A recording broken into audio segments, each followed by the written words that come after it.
Hi guys, आशा करते हैं कि आप सभी लोग स्वस्थ होंगे। चलिए, बिहार बोर्ड 2.0 पर आप सभी का स्वागत है।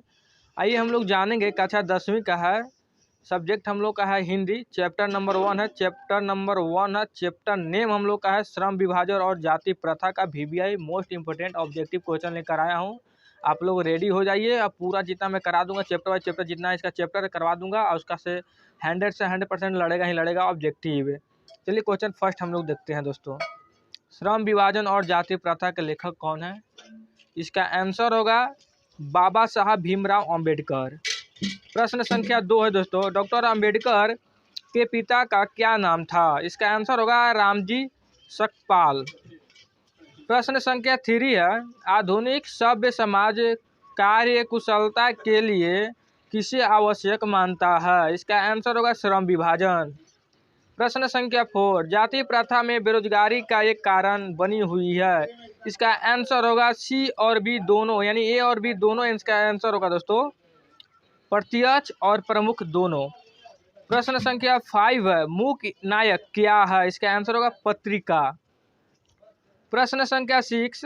डॉक्टर भीमराव अंबेडकर की मृत्यु कब और कहाँ हुई? इसका आंसर होगा 1956 ईस्वी में, दिल्ली में। प्रश्न संख्या 7। डॉक्टर भीमराव अंबेडकर का जन्म कब हुआ? इसका आंसर होगा 14 अप्रैल 1891। प्रश्न संख्या 8। अंबेडकर की दृष्टि में भाईचारे का वास्तविक रूप कैसा होता है? इसका आंसर होगा दूध और पानी के मिश्रण की तरह। प्रश्न संख्या 9। भारतीय संविधान के निर्माण में महत्वपूर्ण भूमिका किसकी है? इसका आंसर होगा भीमराव अंबेडकर। प्रश्न संख्या 10। सभ्य समाज की आवश्यकता है? इसका आंसर होगा श्रम विभाजन।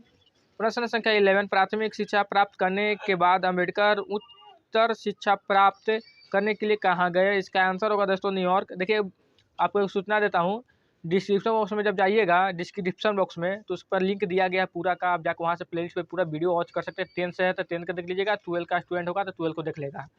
चलिए क्वेश्चन 12 है।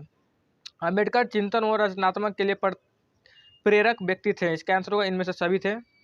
प्रश्न संख्या 13। जाति पाति तोड़कर मंडल भाषण लाहौर में कब हुआ? इसका आंसर होगा 1936 ईस्वी में।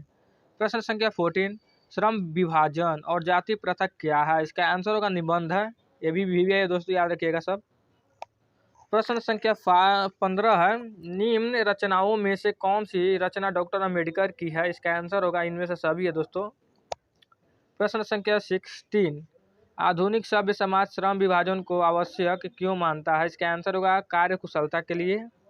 प्रश्न संख्या 17। श्रम विभाजन और जाति प्रथा पाठ बाबा साहेब के किस भाषण का संपादित अंश है? इसका आंसर होगा एनिहिलेशन ऑफ कास्ट। प्रश्न संख्या 18। अम्बेडकर के भाषण एनिहिलेशन ऑफ कास्ट को किसने हिंदी में रूपांतरण किया? इसका आंसर होगा ललई सिंह यादव। प्रश्न संख्या 19 है दोस्तों। अम्बेडकर का जन्म किस परिवार में हुआ था? इसका आंसर होगा दलित। प्रश्न संख्या 20। लेखक को इस युग में कहाँ पर विडंबना दिखाई दिया? इसका आंसर होगा जातिवाद में।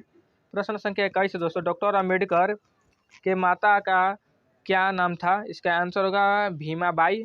प्रश्न संख्या 22। डॉक्टर अम्बेडकर ने PhD की उपाधि कब धारण की? इसका आंसर होगा 1916 ईस्वी में।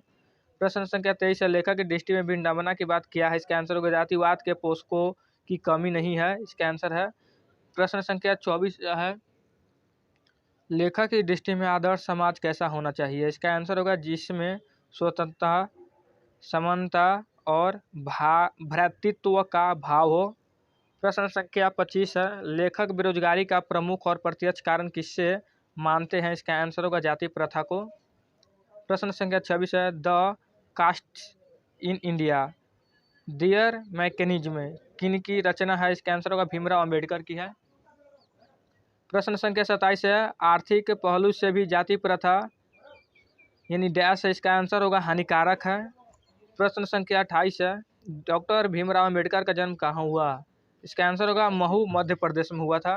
प्रश्न संख्या 29 है दोस्तों। डॉक्टर अंबेडकर ने किस पत्रिका का संपादन किया? इसका आंसर होगा बहिष्कृत भारत। हम लोग का लास्ट क्वेश्चन नंबर दोस्तों 30। भारतीय संविधान का निर्माता के रूप में हमें किन्हें जानते हैं? इसका आंसर होगा भीमराव अंबेडकर का। देखिए दोस्तों, आप लोग ऐसा काम कीजिए, पढ़ाई एकदम ज़बरदस्त कीजिए ताकि कोई दिक्कत ना हो। जितना जितना हो सके 5 से 6 घंटा भी टाइम आपके पास कम है, इसीलिए मैं ऑब्जेक्टिव करा दे रहा हूँ पहले, उसके बाद सब्जेक्टिव करा दूंगा। इसके लिए टेंशन ना लीजिए। चलिए आज के लिए धन्यवाद दोस्तों।